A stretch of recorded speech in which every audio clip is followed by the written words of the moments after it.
अब आप इससे अंदाजा लगाइए कि हर शिफ्ट में मैंने ये भी लिख दिया है कितने कैंडिडेट्स हैं, और ये हमेशा होता है कि जहां जिस शिफ्ट में हम पे सबसे कम डेटा आया वो सबसे हार्ड शिफ्ट अपने आप ही हो जाएगी। हार्ड वाला बच्चा जिसके नंबर कम आए हैं, हार्ड में तो नंबर कम होंगे, हार्ड में बच्चा डेटा ही कम देता है। आप देखो जो सबसे आसान शिफ्ट होगी उसमें सबसे ज्यादा डेटा आया होगा। जैसे सबसे आसान है ये, हमने इसका एवरेज सबसे ज्यादा बन रहा है, तो डेटा भी लगभग इसी में सबसे ज्यादा मिलेगा, सबसे ज्यादा के आसपास जरूर मिल जाएगा।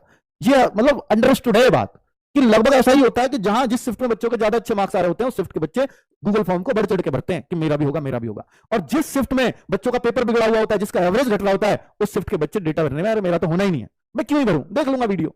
तो ऐसा होता है बच्चे, ठीक है, साइकोलॉजी है। अब आप देखो यहां भी 1827 बच्चों का डेटा है, तो ये भी एवरेज ठीक ठाक जा रहा होगा, है ना। 1800 कुछ बच्चों का डेटा है, तो एवरेज 72.44 जा रहा है। अब आप देखो अगर आप 67 66 इनका देखोगे तो इनके बच्चों की संख्या भी बहुत कम मिलेगी। मैं नहीं कह रहा बिल्कुल एग्जैक्ट असेंडिंग और डिसेंडिंग ऑर्डर में इस हिसाब से मिलेगा, नहीं, पर मैं एक साइकोलॉजी बता रहा हूं।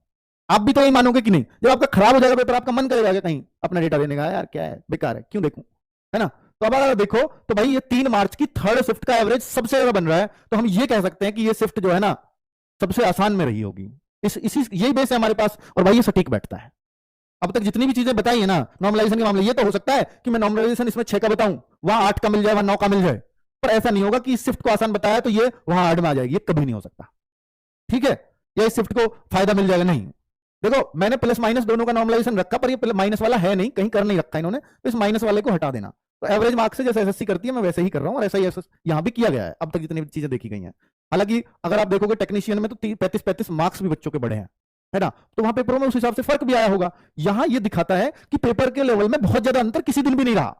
जो मैक्सिमम अंतर रहा ना वो सिर्फ मैक्सिमम 8.93 मार्क्स का ही देखने को मिला। तो अच्छी बात यह है कि रेलवे ने पेपरों में बहुत ज्यादा अंतर नहीं किया, करना तो औरों में भी नहीं चाहते पर हो जाता है, पर यही, ठीक है। तो अब आप देख सकते हो किस शिफ्ट को कितना प्लस होगा, ये हमारे अकॉर्डिंग है बच्चों, जो हमने आपका डेटा देखा उस हिसाब से कि आपको नॉर्मलाइजेशन में इतने नंबर तो मिल ही जाएंगे, ये उस हिसाब से लगाया हुआ है कि इतने नंबर तो आपको नॉर्मलाइजेशन में मिल ही जाएंगे।